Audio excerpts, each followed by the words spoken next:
Great day, learners! This is Ma'am Rox, your TLE teacher. I'm here to guide you in your educational journey. Make sure your self-learning module is ready. What's new with you today? I hope you're looking as good as I am. All right, let's get started. Do you still recall our lesson last week? You may write your answer in the comment box. Will you help me? Excellent! Cook, meat, cat. What are the market forms of meat? Very good. Market forms of meat are fresh meat, chilled meat, cured meat, and processed meat. How about the cuts of meat? Those are pork shoulder, picnic ham, country style, spare ribs, front hock, and pork loin, pork chop. Baby back ribs, pork belly, spare ribs, sirloin, and rear leg. Let us now turn our attention to our new topic. Our learning competency, prepared and cooked meat.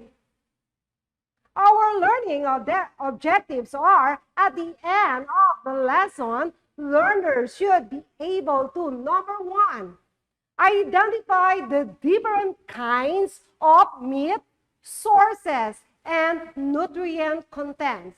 Number two, select the nutrient content of meat and its cuts. Number three, appreciate the importance of selecting the proper cut of meat to its suited dishes. The amount of fat, softness, and other flavor will vary depending on the cut of meat you choose. The flavors will depend on the section of the animal it comes from. It is important to understand the cooking technique to employ so you may cook with confidence and make the most of each cut of meat. Cutting meat is sometimes necessary in preparation of a certain dish or cooking method. Trimming is the process of removing undesired meat portions such as fat and tendons. But before we proceed to our next topic, let's see if we can answer the activity on What I Know. Direction. Identify the different kinds of meat. Choose your answer inside the box. You may write your answer in the comment section. You only have 5 seconds to answer every question. Are you ready? I can hear you. Great. I can see you're really excited. So here are some possible answers. A, beef. B, lamb. C, medium. D, medium rare. E, rare. F, well done. For number 1, when pressed, this meat feels springy and resistant. Your time starts now.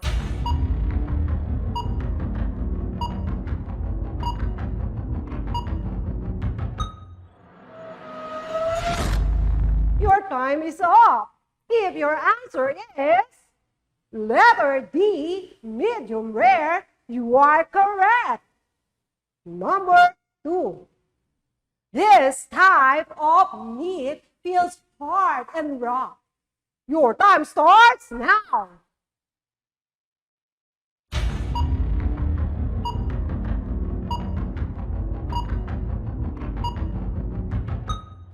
All right, if your answer for number number 2 is letter F. Well done. Then you're right. Let's have number 3. This meat comes from a cattle that is over a year old. Your time starts now.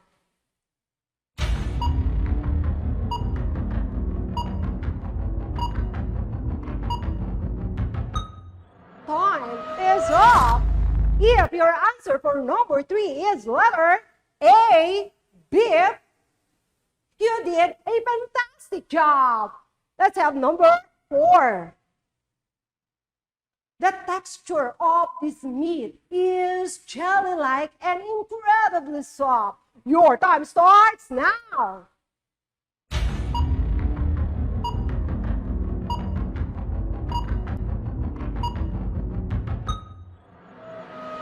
All right. If your answer is letter E, rare, you are amazing. Last number 5. This meat is firm and there is a definite resistance. Your time starts now.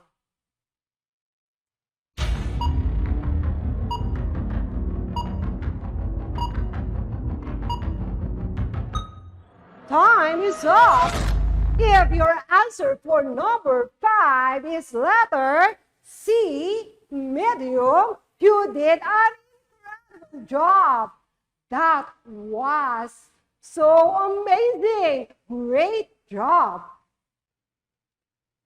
Notice that we haven't even started the lesson, but you already have a glimpse of what we will be discussing.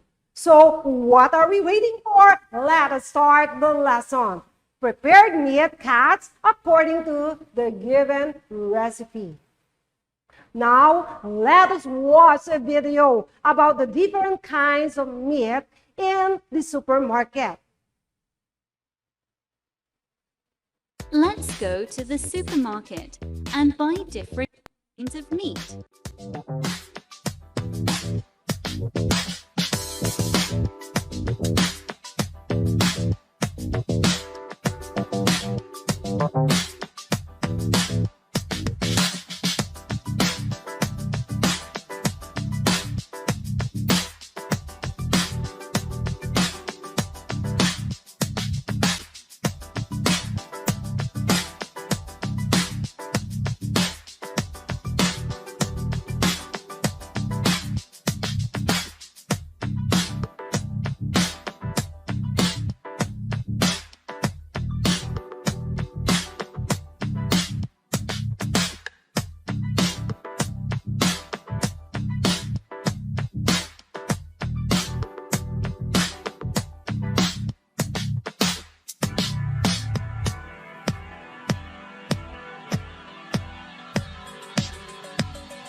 Remember, if you're going to the market to get meat, make sure it's fresh and that is suitable for the cuisine you're going to make.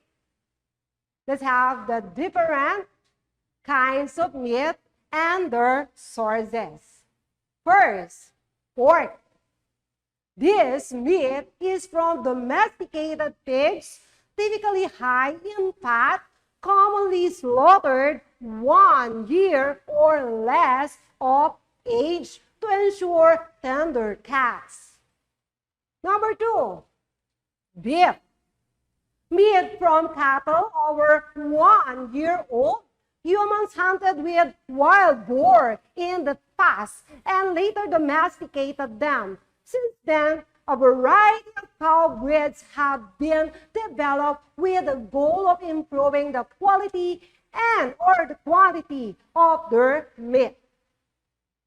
Lamb, for number 3. This is a meat of domesticated sheep. Its texture is determined by what food it eats and how old it is when butchered. Number 4, carrot beef. This is a meat from water buffalo or carabao. It is known as red beef in certain locations or bop in India and Nepal, and cara beef in others, after the Spanish terms and breed name carabao. Chevron. This is a meat from deer or goat, approximately 6 to 9 months in age, often fed a forage and or grain diet, and weigh around 650 to 60 pounds live. Number 6, veal. This is a flesh of a young calf, 4 to 5 months old. Some consider it to be the finest meat because of its age. Now let's move to the 4 kinds of doneness in meat. First, we'll have rare. When pressed with a finger, the meat is very soft with a jelly-like texture. Medium rare. When pressed with a finger, meat feels springy and resistance. Medium. When pressed with a finger, meat feels firm and there is a definite resistance. Well done. When pressed with finger, the meat feels hard and rough. Next, we'll have the nutrients content of meat. Meat consists of water, protein, and fat, with a few minerals and some vitamin B. Those are protein, fat, carbohydrates, vitamins, and minerals. When we say protein, high-quality protein is the major constituent of meat, after water accounting for about 20% of its weight. Meat contains 7 grams of protein per ounce. Fat content can vary widely according to the grade of meat and its cuts. Carbohydrates. Meat contains very little carbohydrates.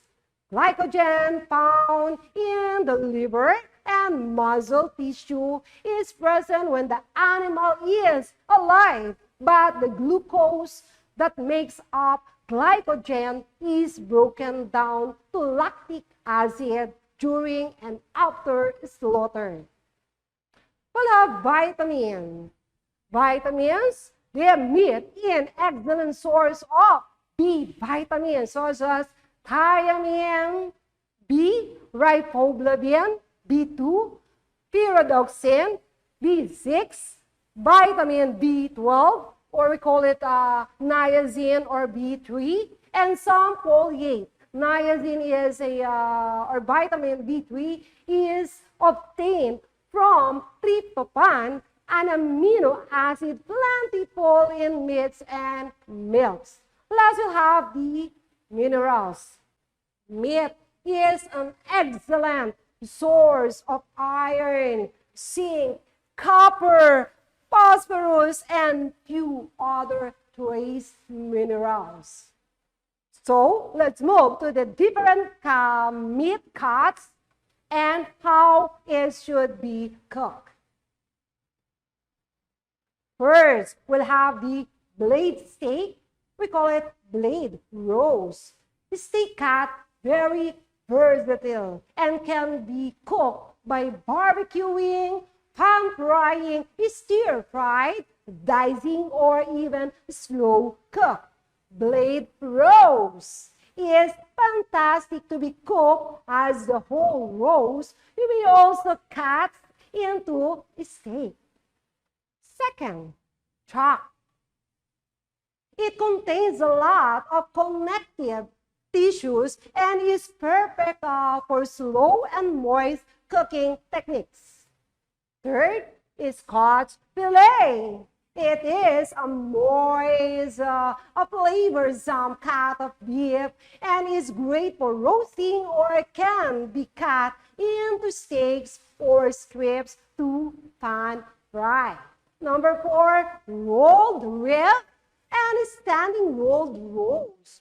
Rib rolls is the same cut with the bones removed and the beef rolled and tied.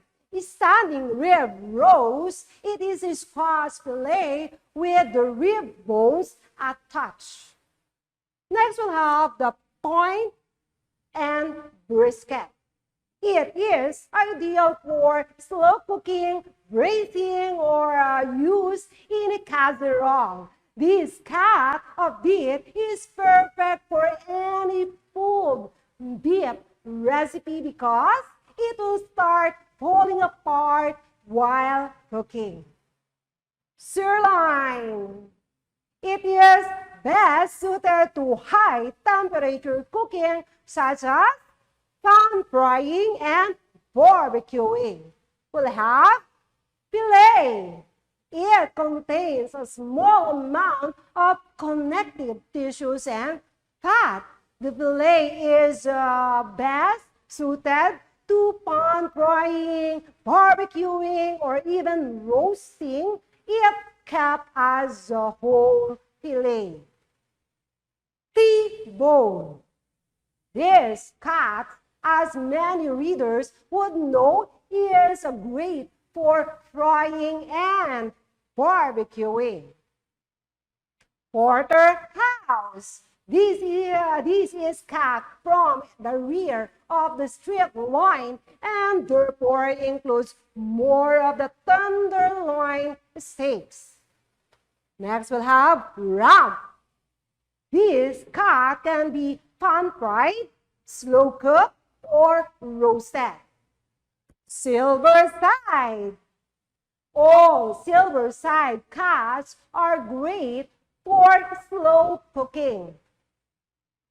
Next, we'll have the top side. It is located between the flank and the silver side. This is best for slow cooking.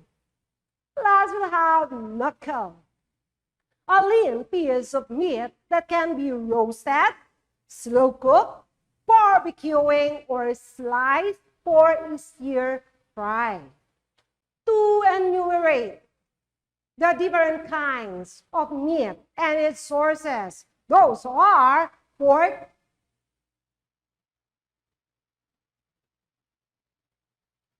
beef, lamb, cara beef, and chevron and veal.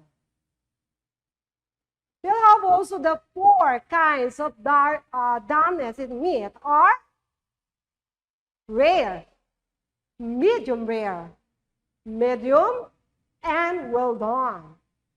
Nutrient contents of meat are protein, fat, carbohydrates, vitamins, and minerals. The various cooking of meat temperature is cooked based on its kinds of doneness. Now we'll have the different meat cuts and how they should be cooked are blade steak or blade roast cut. Chuck, Scotch fillet, rolled rib, and standing rolled roast. Point and brisket, sirloin,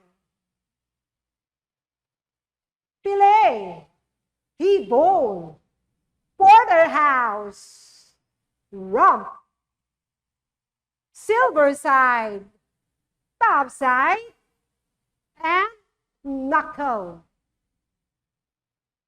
Always bear in your mind to choose the kinds of meat you need in cooking and consider the amount of fat, tenderness, and flavor depending on what part of animal it is from. It is important to know which cooking technique to use, you can cook with confidence and utilize each cut of meat. Do not forget to wear your PPE or personal protective equipment. As elders said, it is better to be careful than to be disgraced. Now I'll give you the video of selecting the proper cut of meat suited dishes.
valuable knowledge. Did you know that research shows that people who eat red meat are at increased risk of death from heart disease, stroke, or diabetes? Processed meats also increase the risk of death from these diseases. And what you don't eat can also harm your health. Let's get it on. Let us answer what's more to gauge what you have learned in today's lesson. So let's play. Who wants to be a millionaire? Okay, for the mechanics of the game, let us try to first determine the types of meat being described. Write your answer in the comment box. You are given 5 seconds to answer each number. Are you ready? Let's begin. Number 1. It is a cut of meat that is perfect for the food recipe, is also ideal for slow cooking, braising, or casserole. It is letter A, chop. Letter B, porterhouse. Letter C, rump. Letter D, silver side. Your time starts now.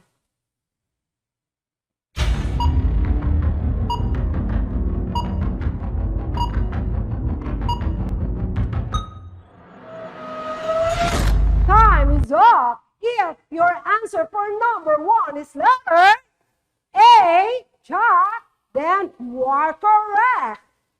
Let's have number 2. It is a beef cut that is great for roasting or can be cut into a steak in a strip for pan fry. It is letter A, blade roast. B, knuckle. Letter C is scotch fillet. Letter D, T-bone. Your time starts now.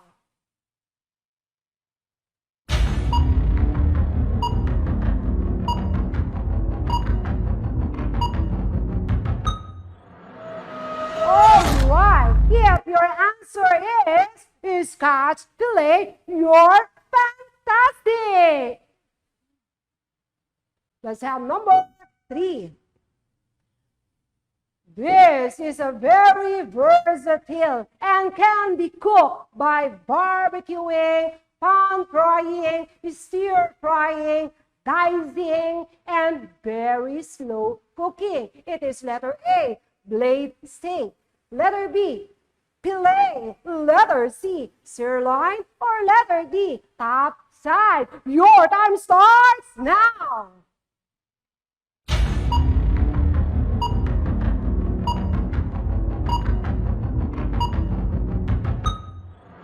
All right. If your answer for number 3 is letter A, blade steak or roast, that's awesome. Let's have number 4. This meat cut is known to be great for frying and barbecuing. It is letter A, fillet. Letter B, porterhouse. Letter C, rump. Or letter D, T-bone. Your time starts now.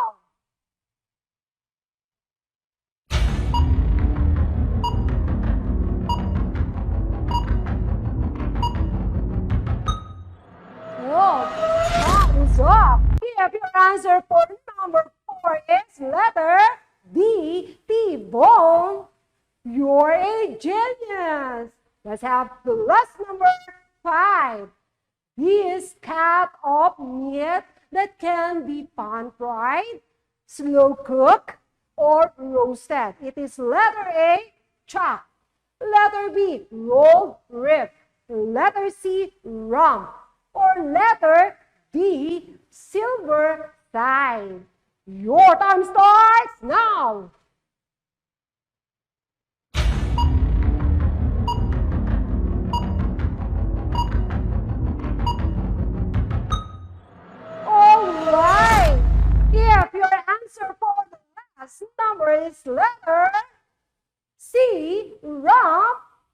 You're incredibly intelligent. How many of you got a perfect score? If you answered all items correctly, send a happy face icon in the comment section. I am truly amazed. You all did job well done. Congratulations. In this lesson, we apply our mathematical skills in fraction, unit conversions, estimating, measuring and planning, and problem solving are all reinforced through cooking. If we're going to relate it on science, when we cook food, a variety of physical and chemical activities take place at the same time in order to alter the ingredients. In our subject, food preparation, cooking, presentation, and serving is an art form. Culinary arts can refer to any career that involves preparing, cooking, and presenting food, but it is commonly associated with restaurant meals. So for your assignment, answer the assessment on page 7. Then send it to your TLE teacher. Once again, this is from Rox saying, it is not bad to eat meat, but we need to consider a balanced diet, choose what is better for our health so that diseases can be prevented. Let us be diligent as life improves with the help and guidance of our Lord. Remember, class, whatever is the situation, education must go on. Thank you and God bless. Bye-bye.